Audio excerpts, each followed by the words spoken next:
누가복음 9장 28절로 36절까지. 우리 한 절씩 읽고 마지막은 한 목소리 읽겠습니다. 28절. 이 말씀을 하신 후 8일쯤 되어 예수께서 베드로와 요한과 야고보를 데리시고 기도하시러 산에 올라가사 기도하실 때에 용모가 변화되고 그 옷이 휘어져 광채가 나더라. 문득 두 사람이 예수와 함께 말하니 이는 모세와 엘리야라. 영광 중에 나타나서 장차 예수께서 예루살렘에서 별세하실 것을 말씀하실세. 베드로와 및 함께 있는 자들이 고나여 졸다가 아주 깨어 예수의 영광과 및 함께 선 두 사람을 보더니 두 사람이 떠날 때에 베드로가 예수께 여짜오되 주여, 우리가 여기 있는 것이 좋사오니 우리가 초막 셋을 짓되 하나는 주를 위하여 하나는 모세를 위하여 하나는 엘리야를 위하여 하사이다 하되 자기의 하는 말을 자기도 알지 못하더라. 이 말 할 즈음에 구름이 와서 저희를 덮는지라. 구름 속으로 들어갈 때에 저희가 무서워하더니 구름 속에서 소리가 나서 가로되 이는 나의 아들 곧 택함을 받은 자니 너희는 저의 말을 들으라 하고 다같이요 소리가 그침에 오직 예수만 보이시더라. 제자들이 잠잠하여 그 본 것을 무엇이든지 그때는 아무에게도 이러지 아니하니라. 아멘. 자, 오늘 저는 누가복음 9장 28절로 38절의 말씀을 가지고 엑스더스란 말씀으로 제목으로 말씀을 전하기를 원합니다. 여러분들, 오늘 본문 말씀은 일명 변화산 사건이라고 불려집니다. 영어로 transfiguration, figure, 얼굴이, 외모가 trans, 변화된 것, transfiguration, 변화산 사건이라고 그렇게 불려집니다. 예수님께서 베드로와 요한과 야고보 이 세 제자를 데리시고 어느 산으로 가셨습니다. 가셔서 기도하는 중에 갑자기 예수님의 얼굴에 변화가 일어났습니다. 예수님의 얼굴이 해처럼 빛나고 예수님의 입으셨던 옷이 휘어져서 광채가 나는 것이었습니다.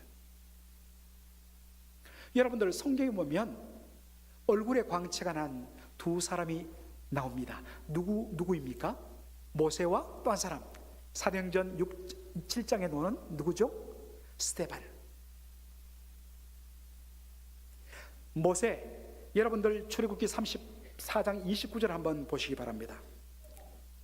모세가 그 증거의 두 판을 자기 손에 들고 시내산에서 내려오니, 즉 모세가 시내산에 올라가서 40일 동안 하나님과 말씀을 나누고 마지막에 하나님이 직접 기록해 주신 율 10계명 두 돌판을 가지고 내려오는데, 산에서 내려올 때 모세는 자기가 여호와와 말씀하였음을 인하여서 얼굴 꺼풀에 광채가 났는데 깨닫지 못하더라 했습니다.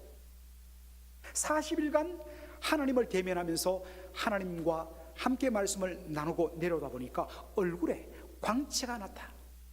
얼마 광채가 났는지 백성들이 이것을 보고 두려워하니까 모세의 얼굴을 수건으로 가렸다 말씀합니다. 자, 여러분들, 얼굴에 광채가 난 또 한 사람이 누구라고 그랬죠? 스데반이라고 그랬습니다. 자, 사도행전 6장 15절을 보도록 하겠습니다. 다 같이요. 공회 중에 앉은 사람들이 다 스데반을 주목하여 보니 그 얼굴이 천사의 얼굴과 같더라. His face was like the face of an angel. 천사의 얼굴같이 되었다. 여러분, 지금 공회 중이라고 되어 있는데 이 공회는 유대의 최고 사법기관인 산헤드린 공회를 말합니다.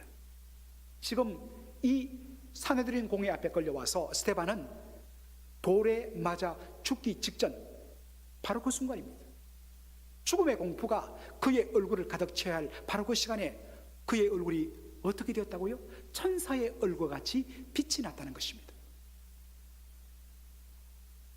여러분, 이것이 어떻게 가능합니까? 하나님의 영광의 임재 안에 거하면 얼굴에 빛이 나게 되어 있어요. 성령으로 충만해지면 사도행전 6장 7장을 보면 스데반을 향해서 끊임없이 이야기합니다. 믿음과 성령이 충만하고 은혜와 성령이 충만하고, 그리고 성령이 충만하여서 하늘이 열리면서 하나님께서 보좌에 앉으시고 그 옆에 예수 그리스도께서 서신 것을 그가 봤다고 했습니다. 성령으로 충만해졌을 때 스데반의 얼굴이 He was like the face of an angel, 천사의 얼굴과 같이 그렇게 변했다는 것입니다. 성도 여러분, 우리 한국말 얼굴이란 것은 순수한 한글이라고 그럽니다. 이 얼굴이란 말은 얼꼴이란 말에서 나왔다고 그래요. 얼이란 것은 바로 우리의 우리의 내면을 가리키는 말이고, 꼴이란 것은 우리의 바깥 모양을 말합니다. 그러면 여러분, 얼굴은 뭐겠습니까? 얼굴은 바로 우리의 내면을, 우리의 혼을 바깥으로 드러내는 것이 얼굴이에요. 이런 의미에서 예수 믿는 사람들은 얼굴을 책임지셔야 됩니다. 저는 여러분들을 관상을 볼 수 없습니다. 그러나 목회 현장에서 다양한 층의 사람들을 20몇 년간 그렇게 대하고 만나고 섬기다 보니까 대략 이제는 손만 잡아도, 얼굴만 봐도 그분이 어떤 분인가 느껴져요. 그렇다고 여러분 앞으로 저한테 다 이렇게 하지 마십시오. 절대로. 저는 그런 능력 없지만 여러분 목회를 오래 하다 보면 그런 느낌이 있습니다. 얼굴만 보면 대략 느껴져요. 우리가 하나님의 영광의 임재 가운데 늘 거하면, 성령으로 늘 충만하면요, 우리 내면에 안에 그런 것이 있으면 그것이 얼굴에 나타나게 되어 있어요. 그 사람의 얼굴에 주름이 좀 있고, 그 사람의 좀 삶이 어렵고, 그 사람의 피부 색깔이 좀 검고, 어떤 의미에서는 날 때부터 얼굴이 좀 험상궂다 할지라도 그 내면 속에 하나님의 영광의 임재와 성령의 충만함이 있으면요, 그것이 그 사람의 얼굴로 드러나게 되어 있습니다. 여러분, 이 시간 죄송하지만 옆 사람 얼굴을 한번 빤히 좀 쳐다보십시오. 자, 한번 보자. 여러분 한번 보십시오. 어떻습니까? 보이십니까?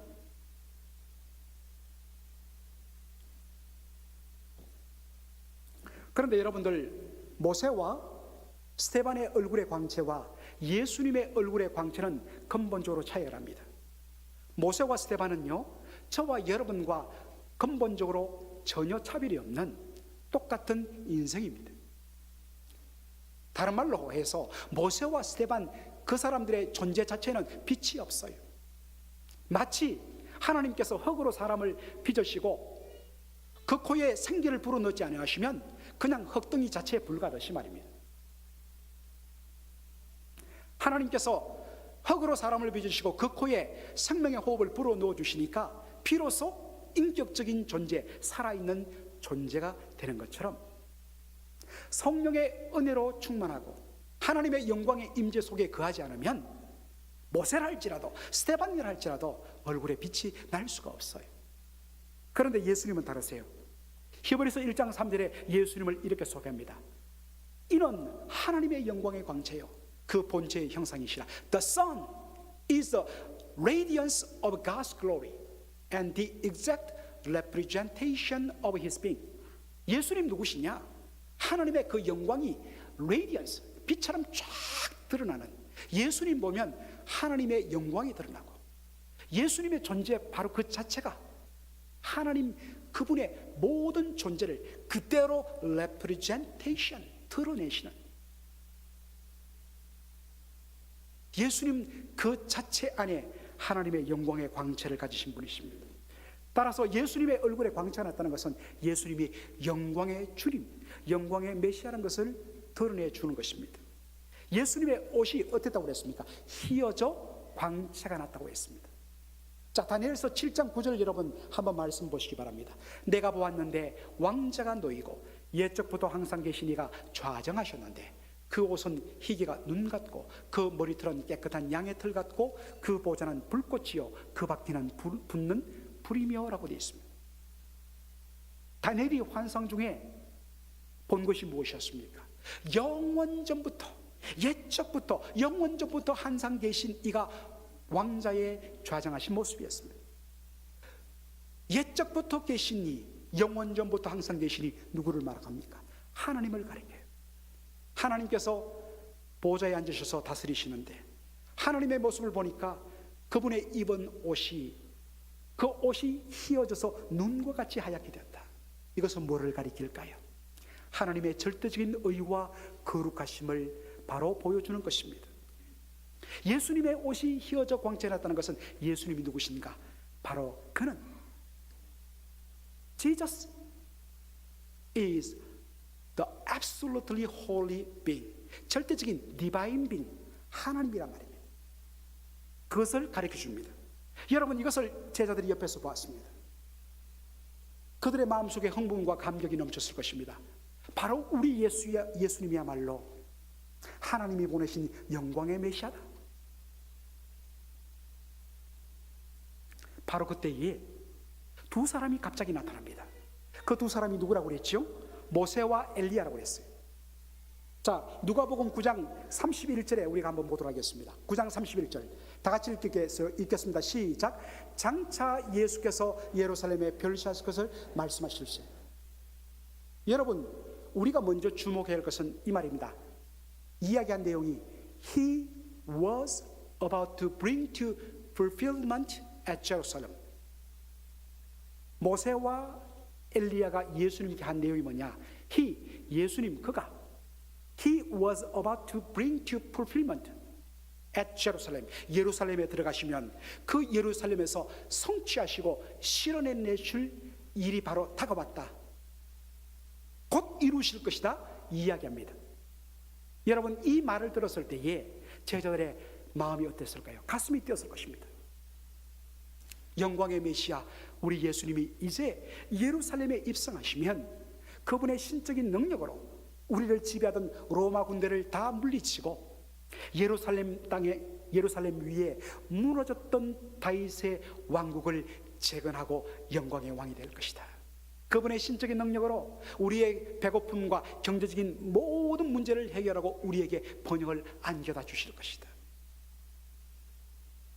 He was about to bring fulfillment at Jerusalem. 이제 곧 예루살렘에 들어가시면 그가 이루실 것. 그런데 여러분, 마지막에 들린 단어가 그들을 놀라게 만들었습니다. 다시 누가복음 9장 31절 보시겠습니다. 그런데 문제는 마지막 나온 단어입니다. 장차 예수께서 예루살렘에서 들어가 이루실, 성취하실 바로 그 일이 뭐냐? His departure, 그의 별세, 세상을 떠남. 여러분, 예수님께서 예루살렘에서 죽는 죽음은 어떤 죽음입니까? 십자가 죽음입니다. 여러분, 오늘날의 십자가는 교회당 지붕 위에 십자가가 걸려 있습니다. 우리 믿음의 자매님들 보통 십자가 목걸이를 하는 분들도 종종 있습니다. 무엇을 뜻할까요? 이 건물은 바로 하나님께 예배드리는 예배당이다. 내가 왜 목걸이를 냈는가? I'm a Christian. 나 예수 믿는 사람입니다. 라는 신앙 고백이에요. 아무런 문제가 없습니다. 그러나 여러분들이 만일 가능하다면, 그것이 가능하다면, 여러분들이 타임머신을 타고 2000년 전으로 돌아간다면 사람들은 여러분을 보는 순간, 십자가 목걸이라는 여러분을 보는 순간 이렇게 돌릴 것입니다. 왜 그렇습니까? 2000년 전 로마 시대 당시의 십자가는 사형수 중에서도 가장 악랄한 사형수를 잔인하고 고통스럽게 죽이는 사형 형틀이었기 때문입니다.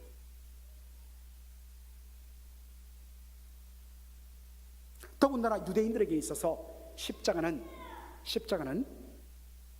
하나님께 저주받음의 상징이었습니다. 신명기 21장 23절의 말씀 보도록 하겠습니다. 나무에 달린 자는 하나님께 저주를 받았습니다. 나무에 달린 자는 하나님께 저주를 받았습니다. 유대인들에게 있어서 나무에 달린 것, 십자가에 못 박힌 것은 하나님께 저주받고 버림받은 죽음의 상징이었습니다. 여러분, 오늘 본문에 나타난 예수님 어떤 분이십니다? 기도 중에 그분의 얼굴이 해처럼 빛났습니다. 영광의 메시아십니다. 그의 입은 옷이 휘어졌습니다. 절대적으로 거룩하신 신적인 존재이십니다. 바로 사람들이 그토록 갈망하던 영광의 메시아의 모습입니다. 이제 예루살렘에 올라가서 그의 신적인 능력을 드러내기만 하면 됩니다. 그래서 기도하고 있는데, 잔뜩 기도하고 있는데, 그가 십자가에서, 그가 예루살렘에 올라가서 성취하실 일이 뭐라고 이야기하는 겁니까? His departure. 십자가에 달려 죽는 죽음이었습니다. 여러분, 제자들이 받은 충격이 얼마나 크겠습니까? 그런데 오늘 주목할 것은 바로 모세와 엘리야가 예수님의 죽음에 대해서, 별세에 대해서 사용한 단어입니다. 헬라어에서는 죽음이란 단어가 분명히 있습니다. 그런데 그 죽음이란 단어를 쓰지 않고 바로 이 단어를 써요. 원어에 보면 예수님의 죽으심을 엑스도스라고 그렇게 합니다. 헬라어로 엑스도스. 여러분, 영어에 뭐와 같습니까? 엑스도스. 바로 출애굽과 같습니다. 영어 단어 엑스도스, 출애굽 의미하는 엑스도스는 헬라어 엑스도스에서 그대로 따온 단어입니다. 여러분, 출애굽이 무엇입니까? 이스라엘 백성들이 애굽의 종살에서 해방되고 자유케 되는 사건입니다. 그 출애굽의 결정적인 사건이 뭔가? 어떻게 이스라엘 백성들이 결정적으로 출애굽하게 되는가? 바로 마지막 10번째 재앙 때문입니다. 그 재앙이 무엇입니까? 애굽 땅에 있는 모든 처음 난 것들, 그것이 사람이든지 짐승이든지 처음 난 것들은 다 죽임을 당하는 장자 죽음 심판. 왜 처음 난 것이 죽는 걸까요? 처음이란 것은 모든 것을 대표하는 것입니다. 그러므로 처음 난 것이 죽는다는 것은 나머지 모든 것이 함께 죽는다는 의미입니다. 그런데 이 죽음의 재앙의 심판에서 살 길이 하나 주어졌습니다. 그것이 무엇입니까? 바로 흠없는 어린 양을 잡아서 그 피를 집안 대문 앞에 바르는 것이었습니다. 그러면 어떤 일이 이루어집니까? 출애굽기 12장 13절 보도록 하겠습니다. 다 같이 읽어볼까요? 시작. 내가 피를 볼 때에 너희를 넘어가리니 재앙이 너희에게 내려 뭘 하지 아니하리라. 죽음의 사자가 찾아왔는데 바로 이 집안에 있는 사람들을 대신해서 죽임당한 어린 양의 피를 보고서 죽음의 심판을 내리지 않고 그 집을 넘어간다 해서 나온 말이 pass over, 유월절 pass over입니다. 한자로 한번 보여주시겠습니까? 이 pass over이란 말, 유월절이란 말은 넘을 유, 넘을 월, 넘어간다는 뜻입니다. 무엇을 보고요? 어린 양의 피를 보고. 그래서 죽음의 심판을 면하게 된 것입니다. 이스라엘 백성들의 엑스도스, 이스라엘 백성들의 출애굽은 바로 유월절 어린 양의 피 때문이었습니다. 모세와 엘리야는 예루살렘에서 예수님이 십자가에서 저주의 죽음을 당하는 그 죽음을 엑스도스라고 말했습니다. 그 옛날 유월절 어린 양의 피로 말미암아 이스라엘 백성들이 해방받고 구원받고 바로 출애굽했듯이 예수님은 누구시냐? 예수님은 세상 죄를 지고 가는 하나님의 어린 양, 그의 십자가에서의 피 흘려 죽이심을 통해서, 하나님의 어린 양 되신 예수 그리스도의 십자가 죽음을 통해서 바로 우리는 죄와 사망에서 제2의 출애굽, 영적인 출애굽, 진정한 의미의 엑스도스를 우리가 얻게 된 것입니다. 이것이 바로 예수님의 십자가 죽음의 의미란 것입니다. 오늘 저는 이 말씀을 준비하다가 제가 가장 좋아하는 찬송이 제 가슴 속에 흘러넘쳤습니다. 우리 고난주간 때마다 우리가 자주 부르는 찬양, 여러분들 17세기 후반부터 18세기 중반까지 사셨던 영국의 유명한 목회자요 찬송 작사가 아이잭 와츠라는 분을 들어보셨을 것입니다. 못 들어본 분이 많을 겁니다. 그러나 그가 지은 찬송가 138장, 제가 가장 벅차게 좋아하는 찬송입니다. 1절에 이런 가사가 나옵니다. 만왕의 왕 내 주께서 왜 고초당했다. 이 벌레 같은 날 위에 그 보혈을 흘렸는데, 영광과 존귀를 받으시는 광채로 충만하신 그분께서, 만왕의 왕께서 왜 고초를 당하셨는가?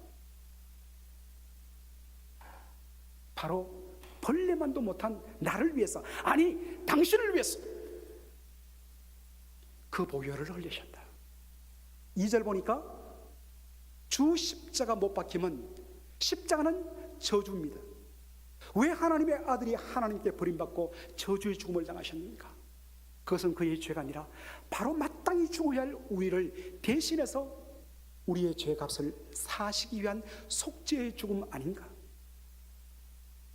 어떻게 하나님이 하나님을 반역하는 우리 죄인들을 살리기 위하여 당신의 사랑하는 아들을 보내시고 십자가에서 대신 죽게 할 수 있는가? 십자가에 나타난 하나님의 그 긍휼함과 은혜를 생각하니까 어떤 말로도 표현할 수 없다고 고백하는 것입니다.